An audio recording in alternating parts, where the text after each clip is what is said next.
Bismillahirrahmanirrahim. Alhamdulillahi rabbil alamin, wassalatu wassalamu ala rasulihil amin, nabiyyina Muhammad ibn Abdillah wa ala alihi wa sahbihi wa man wala, amma ba'd. Sambungan pelajaran kita dalam kitab Riyadhus Salihin, bab al-umuril manhiyyu an, bab perkara-perkara yang dilarang daripada melakukannya. Sambungan kita dalam bab yang ke-294, babu nahyi rajul wal mar'ati an khidabi sya'rihima bisawad, bab larangan menginaikan, mewarnakan rambut dengan warna hitam untuk lelaki dan juga perempuan. Maksud dianya apa ni? Kalau rambut kita sudah beruban, tua dah kita ni, beruban dah rambut, maka tak boleh lagi kita warnakan rambut kita dengan warna hitam. Boleh kita celup warna hinai, warna kuning tu kan, warna hinai itu harus. Tapi warna hitam tak boleh. Warna hitam tak boleh. Mana di antaranya hadis yang pertama Imam Nawawi bawa di sini, hadis Jabir. Tapi kita kena undur balik ke belakang, tengok hadis yang sebelumnya. Hadis yang sebelumnya, hadis yang nombor 1638 dalam kitab Arab dia 1636. Undur satu-satu muka belakang. An Abi Hurairah radhiyallahu anhu anna Rasulullah sallallahu alaihi wasallam qala innal yahuda wan nasara la yasbughun fakhalifuhum, muttafaqun alaih. Maksud dianya, orang-orang Yahudi dan Nasrani itu sememangnya tidak berinai, mana tidak warna ke rambut dia, maka janganlah kamu menyerupai mereka. Jadi kita ni orang tua Islam kena inai ke rambut kita dengan warna lain kalau sudah beruban. Kalau rambut comel-comel ni, hitam molek ni, tiba-tiba pergi cap pula warna merah, macam rambut kuda, macam rambut apa ni, rambut monyet. Itu tak boleh. Sebab yang kita bolehnya kalau sudah beruban. Sebab tak comel nampak putih cerah itu, kita tukar dengan warna inai itu boleh. Jadi Nabi kata di sini, Yahudi dengan Nasara tidak mewarnakan rambut dia dengan inai, maka kita menyalahi mereka. Jadi sambungan dalam hadis kita ni, An Jabirin radhiyallahu anhu qala utiya bi Abi Quhafah walidi Abi Bakrin as-Siddiq radhiyallahu anhu yauma fathi Makkah wa ra'suhu wa lihyatuhu kathaghamati bayada, faqala Rasulullah sallallahu alaihi wasallam ghayyiru hadza wajtanibus sawad, rawahu Muslim. Daripada Jabir katanya, dibawakan Abu Quhafah. Siapa dia Abu Quhafah ni? Iaitulah ayah kepada Sayyidina Abu Bakar. Abu Bakar nama dia Abdullah bin Utsman. Jadi ayah dia nama Utsman, Abu Quhafah gelaran dia. Pada hari pembukaan kota Mekah, bila Ramadan tahun yang ke-8. Tulislah di kitab tu, pensel bergerak, bawa ke tangan mengaji. Bila rambutnya dan janggutnya seperti pohon as-sagamah. Pohon as-sagamah ni pohon apa? Kerana keputihan. Macam kita kat, kalau kita kat macam pokok kapah ni, nah, kabu, putih habis dah. Lalu Rasulullah sallallahu alaihi wasallam bersabda, ubahkanlah warna ini. Nabi kata ghayyiru hadza, ubahlah warna putih ni, wajtanibus sawad, dan jauhilah, janganlah gunakan warna hitam. Warna putih itu kena tukar, tapi jangan pergi ke hitam. Sebab kalau warna hitam boleh membawa kepada penipuan. Muda lagi nampak tu, nampak cerah, nampak rambut gelap molek lagi. Itu dia panggil masalah ini. Hadis ini sahih, diriwayatkan oleh Imam Muslim. Pengajaran daripada hadis, yang pertama, galakkan menginaikan rambut yang beruban. Orang tua hak beruban, inaikan rambut, jangan duduk cerah begitu. Yang kedua, larangan mengubah warna rambut kepada warna hitam bagi orang yang beruban. Jadi jangan warna hitam tak boleh. Yang ketiga, apa yang dibuat oleh segolongan daripada remaja yang tidak berpelajaran dengan betul, remaja budak-budak kita, orang muda hari ni, dengan mewarnakan rambut kepada kuning atau merah dan sebagainya. Rambut dia hitam molek-molek, dia pergi cat warna merah. Adakah tak ada perangai lagu ni? Ada ni nak tiru orang putih. Aha, kononnya orang putih rambut dia lagu tu, rambut dia warna perang gitu. Memang model dia dah. Kita warna hitam molek, apa dia tukar rambut? Adalah bercanggah dengan ajaran Islam, bahkan ia merupakan budaya orang bukan Islam. Jadi jangan duk tasyabuh dengan orang kafir yang warna ke rambut dia, jangan. Itu kalaulah dia guna pewarna, dia panggil dye ataupun warna yang cair.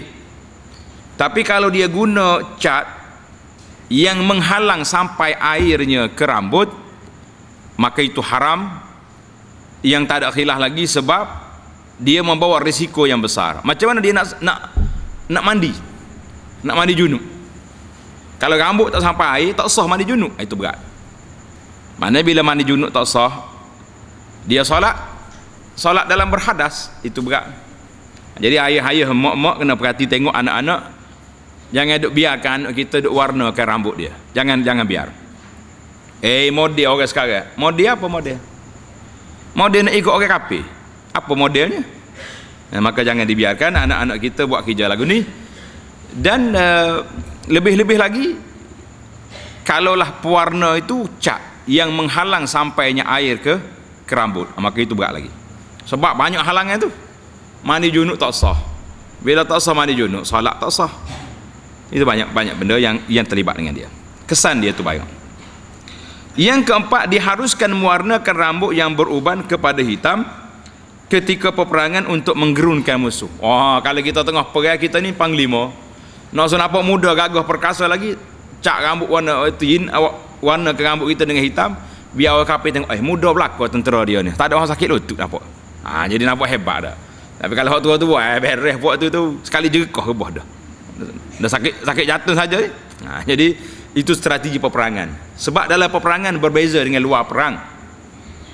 Contohnya dalam peperangan kita boleh berjalan tunjuk orang panggil jalan akak baru, tunjuk itu boleh, maksudnya nak tunjuk agah kita dalam peperangan. Tapi kalau berjalan akak baru waktu depan orang ni, itu takabur namanya, haram perbuatan sedemikian. Jadi tidak pelik lah kalau dalam masalah ni pun disebut dengan masalah ini. Jadi tamatlah kita perbincangan bab yang ke-294, iaitulah bab larangan mewarnakan rambut. Jadi warnakan rambut itu bagi orang yang beruban dibenarkan dengan warna yang lain daripada hitam.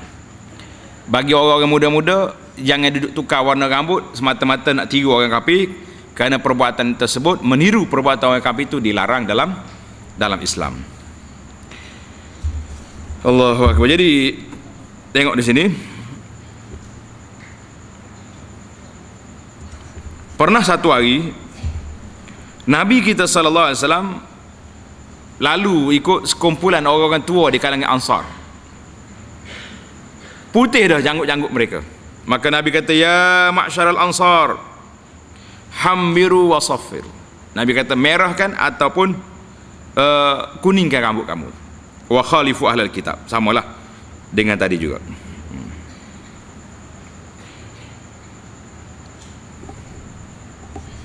Bab yang ke seterusnya, bab yang ke 295, babun nahyi anil qaza'. Apa dia qaza'? Bab larangan daripada qaza'. Apa dia qaza' ni? Tengok dia punya definisi dia. Imam Nawawi kata, wa huwa halqu ba'd ar-ra's duna ba'd. Iaitulah mencukur sebahagian kepala dan meninggalkan sebahagian yang lain. Ni ada hari ni orang pasal jenis bawah tak ada kosong, atas ada jambu. Supaya rambut siapa monyet ada atas kepala dia ada rambut tak? Bawah dia tak ada. Nampak model awak ni. Kalau tengok orang Qazaq ni mungkin sebut tu, oh hebat awak. Rambut awak ni betul-betul macam monkey. Tahu monkey? Monyet lah. Kena tu sama ada awak kena napa ataupun dia lari. Dua tu ya tak? Kata kau dia kata dia ni. Kita tengok di zoo negara tu monyet, kepala dia ada jambu itu. Dan bab harusnya lelaki mencukur seluruh kepalanya. Jadi orang lelaki boleh cukur semua kepala kita. Kita botakkan kepala harus, tetapi tidak harus bagi orang perempuan. Orang perempuan jangan dicukur. Jangan dicukur kepala dia. Oh, saya warak ni, mari duk pondok nak cukur juga kepala. Tak, tak boleh. Jangan duk warak ni. Warak apa lagu tu? Jelas bab kita ni larangan daripada qaza'. Daripada qaza' ni mana cukur setengah kepala, tinggal setengah. Macam budak-budak hari ni lah. Setengah tu bukan sakat cukur setengah. Dia tulis pula atas kepala dia tu. Ikut nama kelak bola hak dia sokong. Allah. Dekat pilihan raya, gambar parti. Bola atas situ. Gambar datin duduk atas kepala. Ponyol harap. Baik. Kita masuk pada hadis yang pertama dalam bab ini, iaitulah hadis 1640. Kita asal dia 1638. Ani bin Umar radhiyallahu anhuma qala Naha Rasulullah sallallahu alaihi wasallam anil qaza', muttafaqun alaih.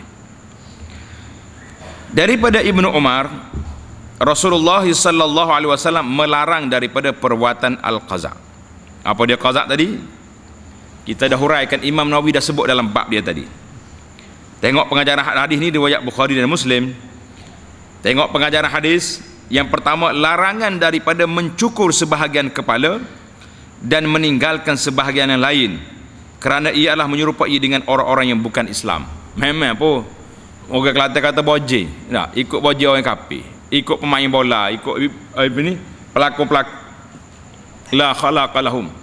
Jadi jangan buat perangai lagu tu. Ni kadang-kadang kita nampak orang baik-baik pun ada juga ni, pun ustaz pun tak ada juga bawah jambu ada atas kepala. Malu korang, kita orang baik-baik buat tiru perangai orang kafir. Jangan. Yang kedua, harus berbuat demikian jika ada keuzuran. Harus jika ada keuzuran, seperti untuk berubat atau sebagainya. Contohnya orang nak berbekam, nak bekam atas kepala, dia kena toreh dia punya buai rambut dia tu, itu boleh lah. Ataupun ada masalah apa di kepala, doktor nak tepek, nak letak dia punya plaster, nak letak ubat, boleh kita cukur sebahagian kerana darurat yang tersebut. Darurat yang tersebut. Hadis yang kedua dalam bab ini, wa anhu qala ra'a Rasulullah sallallahu alaihi wasallam sabiyan qad huliqa ba'du sya'ra ra'sihi wa turika ba'duhu fanahahum an zalik wa qala ihliquhu kullahu aw itrukuhu kullahu. Rawahu Abu Daud bi isnadin sahih ala syartil Bukhari wa Muslim. Daripada Ibnu Umar lagi, Rasulullah sallallahu alaihi wasallam melihat seorang bayi yang telah dicukur sebahagian rambut kepalanya dan ditinggalkan sebahagian. Tak tahulah pasal apa. Boleh jadi pisah tumpul, tak, patah dia punya pisah, tak nak siap. Cukur setengah. Lah. Lalu Rasulullah sallallahu alaihi wasallam pun melarang mereka daripada perkara tersebut dan baginda bersabda, cukurlah seluruhnya atau tinggalkan semuanya. Jadi kalau nak cukur, cukur belaka. Hadis riwayat Abu Daud dengan sanad yang sahih mengikut syarat Imam Bukhari dan Muslim. Jadi ini hadis yang kedua, Nabi kita larang cukur kepala anak-anak sebahagian. Jadi kalau kita nak gunting semua tak apa, ataupun cukur semua tak apa, tidak jadi masalah. Jangan duk cukur sekerat buat tinggal jambu atas kepala, itu tak boleh lagu tu. Tak boleh macam tu. Pengajaran hadis yang pertama, larangan mencukur sebahagian kepala dan meninggalkan sebahagian yang lain, sekalipun kepada bayi. Jangan duk cukur anak kepala budak-budak wanaka gini, jangan. Jadi anak monyet kepala kita, anak kita tak. Jangan. Betul tu, kita tengoklah. Tengok di zoo tu. Betul tidak? Monyet dia kepala ada jambu atas, bawah tak ada. Yang kedua, apa yang dibuat oleh masyarakat kita sekarang dengan mencukur sebagai rambut bayi di hari kenduri bercukur. Kita kena cukur kerak sikit ya. Adalah merupakan suatu perkara yang tidak baik, yang perlu dibuang. Bahkan dia bercanggah dengan ajaran Nabi sallallahu alaihi wasallam yang Nabi kita tegur. Nabi kata cukur semua atau tinggal semua, jangan cukur setengah. Istilah orang Melayu ni panggil cukur jambu. Cukur jambu apa jambu? Cukur belaka kepala anak tu. Jangan duk cukur jambu gitu. Yang kedua, hadis ini dengan jelas melarang perbuatan tersebut yang biasa dilakukan oleh masyarakat kita yang dianggapnya sebahagian daripada Islam. Cukur jambu ni dianggap Islam. Bahkan masyarakat kita ni cukur jambu tu lebih besar daripada akikah. Buktinya kalau dia dapat anak, hari 7 hari tu sibuk cari ustaz. Nak tahnik anak ni, nak cukur kepala, nak bukan cukur kepala pun, nak kerat rambut sikit.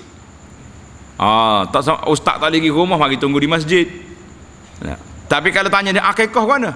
Ai tunggu raya Cina. Lah. Kata bila pula anak awak kaitan dengan Cina apik raya tu? Ini masalah kita tak pandai mengurus. Nak urus anak-anak tak reti. Jadi anak kita ni bila dah positif isteri mengandung, siap selalu dah. Kena siap 2 nama, laki-laki 2 nama perempuan, takut kembar pak. Nak. Siap lalu 4 nama kena ada. Laki-laki 2, perempuan 2. Kena siap 2 ekor kambing selalu dia punya duit. Kalau anak perempuan seekor kambing, kalau laki-laki 2 ekor. Kemudian siap benda alat-alat ni tidak ni. Kalau orang tanya gua nak tak mengekoh tu, tak melih kambing, tak jumpa cari kambing. Cakap pandai. Tak? Cakap tu sedap semua. Tapi tak reti buat kerja kata orang panggil. Yang keempat, apa yang diajar oleh Rasulullah sallallahu alaihi wasallam ialah mencukur keseluruhan rambut bayi pada hari ke-7 dan bukannya melakukan upacara adat istiadat yang berlawanan dengan tunjuk ajar Nabi sallallahu alaihi wasallam. Kita ni banyak buat adat istiadat ya. Cukur jambu, ngekoh dak, ni masalah. Yang kelima, semasa Fatimah radhiyallahu anha, ananda Rasulullah sallallahu alaihi wasallam melahirkan anaknya, Nabi menyuruh anaknya supaya mencukurkan kepala cucunya itu dengan sabdanya, cukurlah kepalanya. Dan baginda menyuruh mensedekahkan perak seberat timbangan rambut yang dicukur itu. Jadi kita cukur kepala anak, ambil rambut tu pergi timbang berapa gram dia tu, ambil perak pergi sedekah. Kalau anak rambut tebal banyak sikit, kalau rambut nipis tak apa ni tepat timbang dia pun tak naik. Ada setengah orang tu rambut tak ada. Mak dia katanya makan di bantal. Bila batal pandai makan rambut anak orang pula. Macam-macam istilah buat kita ni. Dia reka cerita daripada rambut anak dia tak ada rambut, dia kata batal makan. Supaya juga kalau jalan talian gitu, mana tu? Salah batal. Salah batal ke salah tekak? Salah batal. Patut batal saya ingat bukan kita dah. Salah batal. Jadi kita suka menyalahkan orang lain. Kita tak salah kita. Yang keenam, salah faham terhadap hadis dan menuruti adat semata-mata boleh membawa kepada bid'ah, jadi perkara-perkara amalan yang tidak mari daripada Nabi sallallahu alaihi wasallam yang dicela. Jadi banyaklah benda-benda ni. Ada masalah bersalin ni pun banyak, ada istiadat orang Melayu dia panggil. Nak tanah uri anak tu. Macam-macam benda kena berkarya kunyit lah kata karya kunyit. Nak goreng. Bukan lagi tanah, ada tanah berkarya kunyit buat apanya? Sipel dalam tu sudah. Macam-macam. Jadi banyak benda-benda yang kita kena semak balik dalam perbuatan-perbuatan kita. Ada benda yang kalau sakat adat saja tak menyalahi syariat, taklah jadi masalah.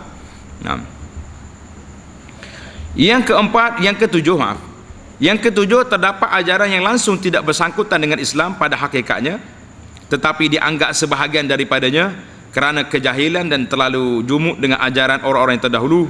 Semoga Allah menyelamatkan kita daripadanya. Tak tahu macam waktu kita nak tahani anak tu, naknya buah tamak, buah kurma nak. Dia buat mari garai lagi, buat mari batu, gula batu lagi, buat mari gapo lagi, bedak, cicing buat mari. Ni apa kerja yang belakang ni? Jadi benda-benda gitu tak payahlah. Tak, ambil hak nak ikut sunnah hak Nabi buat. Itu dipanggil benda-benda yang berlaku dalam Nabi kita larang daripada anak-anak. Hadis yang ketiga dalam bab ini, wa an Abdullah bin Ja'far radhiyallahu anhuma anna an-nabiy sallallahu alaihi wasallam amhala ala Ja'far thalathan thumma atahum faqala la tabku ala akhi ba'da al-yawm thumma qala ud'u li bani akhi faji'a bina ka'annana afrukhun faqala ud'u lil al-halaqa fa'amarahu fahalaqa ru'usana. Rawahu Abu Dawud bi isnadin sahih ala syartil Bukhari wa Muslim. Daripada Abdullah bin Ja'far. Ja'far mana ni? Ja'far bin Abi Talib. Tulis nama Ja'far bin Abi Talib, iaitulah Ja'far ni mati dalam peperangan Mu'tah di Jordan, berlaku di sana. Selepas syahidnya beliau di medan Mu'tah. Mu'tah ni kalau kita pergi, pelajar-pelajar kita di Jordan, kalau kita pergi sana dia bawa pergi. Dia kata ini medan peperangan Mu'tah yang syahidnya Sayyidina Ja'far bin Abi Talib. Bila Ja'far ni mati syahid di sana, Nabi kita sallallahu alaihi wasallam membiarkan tidak menziarahi keluarga Ja'far selama 3 hari. Jadi hari pertama Nabi dapat maklumat Ja'far syahid di Mu'tah, Nabi tak pergi ziarah. Bahkan Nabi bagi arahan, isna'u li ali Ja'far ta'aman faqad atahum ma yushghiluhum. Nabi kata jiran-jiran tetangga tolong buat makanan hantar kepada keluarga Ja'far, kerana mereka telah datang khabar yang menyibukkan mereka. Sedih lah, sedih. Itu cerita dalil kalau ada kematian kita kena buat makanan, jiran-jiran kena buat makanan, pergi hantar ke rumah orang mati. Jangan terbalik. Kita hari ni tak ada orang mati sebelah rumah ni 3 hari tak masak, pakai tunggu makan hak dia. Itu dia panggil terbalik. Sepatutnya kita kena maklumkan jiran sebelah alik kanan rumah ni, beritahu hari ni kami masak, malam ni jiran ni masak. 3 hari jangan bagi dia masak, kita hantar makanan. Itu yang sepatutnya. Jadi Nabi SAW bila dengar Ja'far syahid di Mu'tah, Nabi kata buatlah makanan hantar kepada keluarga Ja'far. Nabi sendiri tak pergi ziarah kecuali lepas 3 hari. Kenapa? Kemudian baginda melawat mereka dan bersabda. Maka lepas 3 hari Nabi kita biar dulu, dia orang tengah serabut, tengah duduk sibuk. Lepas tu baru kita Nabi pergi. Maka Nabi kata la tabku ala akhi ba'dal yaum. Janganlah kamu menangis lagi ke atas saudaraku itu selepas hari ini. Nabi bagi arahan, jangan lagi menangis di atas kematian Ja'far lepas pada 3 hari. Cukup sedih 3 hari padan. Lepas pada ni jangan lagi. Kemudian baginda bersabda, panggillah untukku anak-anak saudaraku. Panggil semua anak-anak Ja'far mari sini. Lalu kami dibawa kepada baginda, dan kami seolah-olah anak burung. Macam anak burung kerana kesedihan. Monyok ya. Rambut pun bergoseng, kata orang kata goseng rambut. Mana rambut yang tak terurus. Jadi biasalah budak-budak pun sedih ni, tak ada orang nak cara. Rambut pun nampak apa ni, serabut, kusuk masai kata orang. Lalu baginda bersabda, panggillah tukang pencukur rambut untukku. Nabi kata ud'u li halak. Pergi panggil tukang cukur, baba mari sini. Kemudian baginda menyuruhnya, dan dia pun mencukur botak kepala-kepala kami. Jadi kata Abdullah bin Ja'far, lepas pada tu Nabi kita suruh cukur semua kepala budak-budak ni. Kenapa? Hadis ni sahih diriwayat oleh Imam Abu Daud dengan sanad yang sahih. Pengajaran daripada hadis, harus mencukur seluruh kepala. Jadi kita harus mencukur kepala. Bukan cukur kepala ni tanda situ, bukan cukur kerana kematian lah. Ni ada orang manusia ni, kalau mati kat cukur kepala, ataupun sebahagian manusia hari ni kalau kalah dia punya kumpulan bola ke apa benda kalah, nazar nak cukur kepala, itu karut lah tu, tak sedap buat. Apa benda cukur kepala kerana kematian lah. Cukur kepala di sini bukan kerana kematian, sebab Nabi tengok rambut budak-budak ni nampak tak terurus. Nabi kata kita cukur lah, senang, biar kepala dia buat licin, botak, bersih. Dia mandi pun tak ada apa ni, tak ada apa ni, tak ada debu, tak ada apa, cantik. Yang kedua, digalakkan mengembirakan keluarga si mati yang masih berada dalam kesedihan. Jadi kita pergi ziarah lah keluarga orang mati, tak apa, tapi jangan pergi menyusah dia, jangan pergi menyusahkan dia seperti yang berlaku dalam masyarakat kita ini, menyusah orang mati, terpaksa kena masak pula orang mari kan.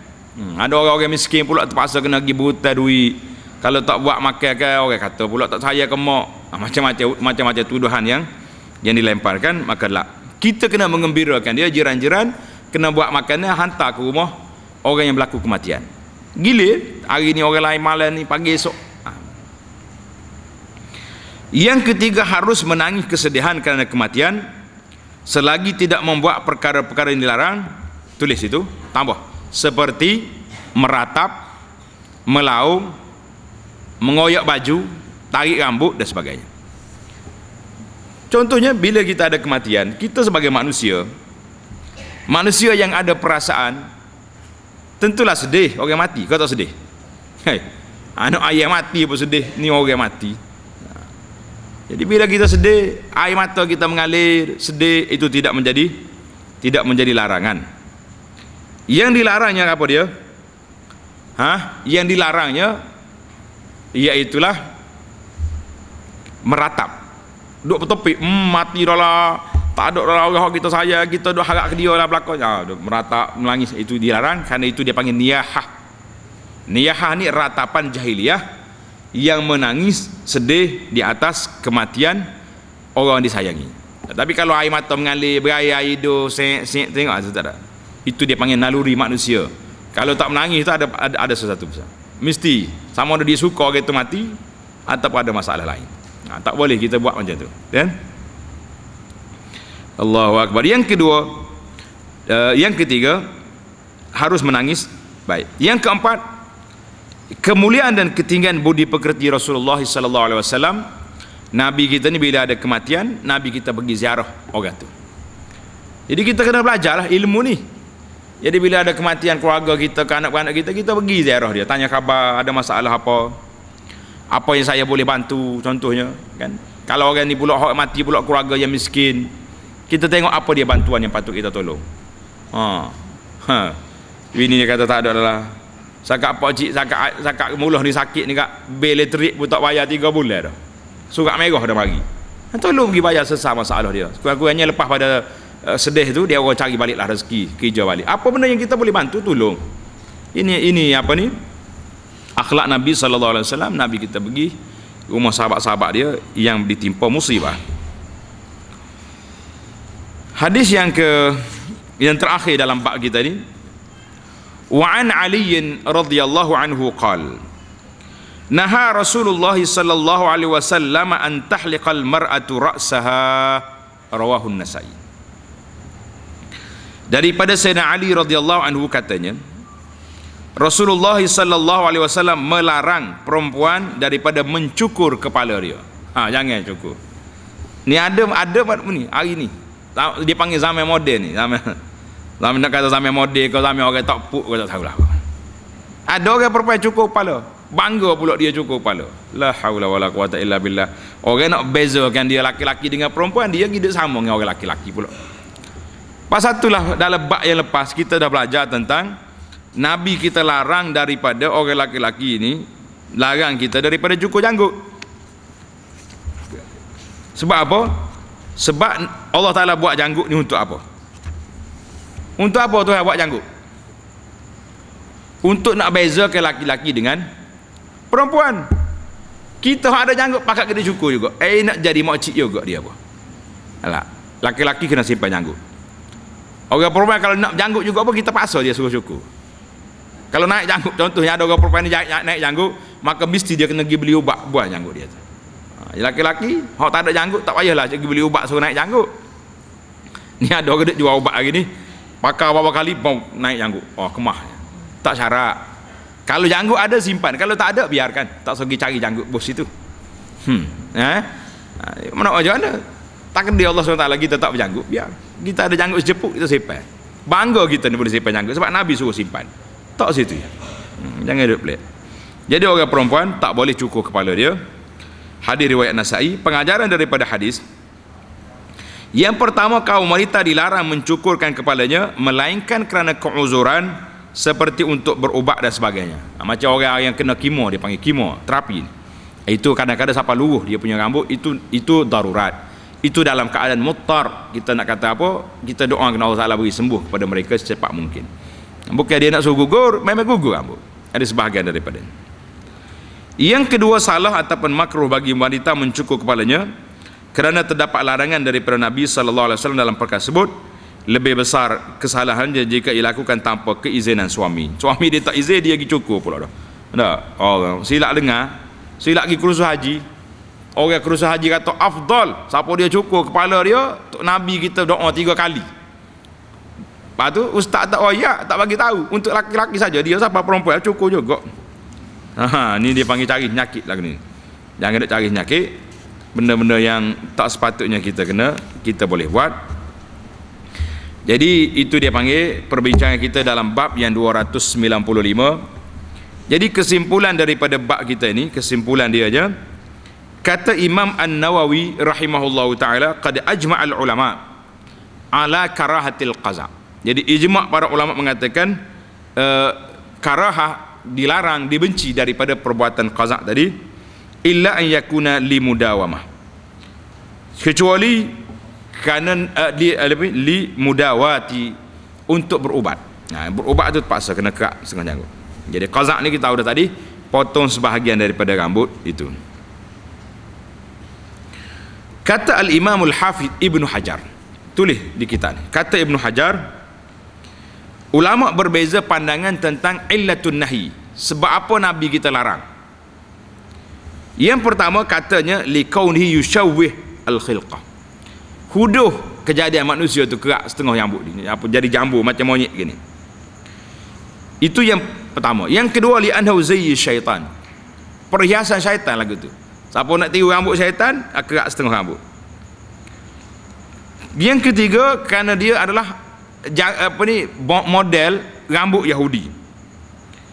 Jadi semua ni ada larangan-larangan yang dibuat, yang disebut oleh para ulama dalam masalah ini. Maka timbul soalan, budak kecil, anak perempuan kita kecil, bila hari 7 hari nak cukur ke tidak cukur, timbul masalah. Jadi ada ulama yang mengatakan untuk hari yang ke-7 tu, sebab ada hadis yang suruh cukur umum, maka termasuklah kanak-kanak yang wanita. Ada juga mengatakan termasuklah baby wanita pun tak boleh cukur juga. Jadi kita ambillah pendekatan yang pertama tadi, boleh cukur untuk kali itu sajalah. Seumur hidup dia cukur kali pertama, sebab nak hilangkan al-aza, uyumiyatul aza min ra'siha, nak keluarkan aza tu daripada kepala dia. Maka itulah di antara adat rambut kita ni, dia panggil adat, ikut adat setempat. Kalau orang Arab, adat dia rambut panjang-panjang sampai begini, dia panggil jummah. Tak apa, biar pakat panjang rambut. Tapi kita adat di sini, orang Melayu ni tak jadi, rambut panjang itu tidak menjadi satu adat. Cuma kalau kita kata Nabi ke rambut panjang, tapi Nabi tidak menyatakan dia satu ibadat, dia jadi kepada satu adat, maka kita baliklah kepada adat setempat kita. Orang rambut biasa-biasa saja. Kalau rambut panjang itu bagi dia sudah dikira rambut yang pelik, jadi kita tak payah buat benda-benda yang pelik. InsyaAllah kita akan sambung lagi dalam bab 296, bab tahrimi wasli sya'r, bab larangan menyambung rambut. Dia panggil pakai rambut palsu, boleh ke tidak? InsyaAllah kita akan bincang dalam perbincangan yang akan datang. Subhanakallahumma wa bihamdika, asyhadu an la ilaha illa anta, astaghfiruka wa atubu ilaih. Wa sallallahu ala nabiyyina Muhammadin wa ala alihi wa sahbihi ajma'in, walhamdulillahi rabbil alamin.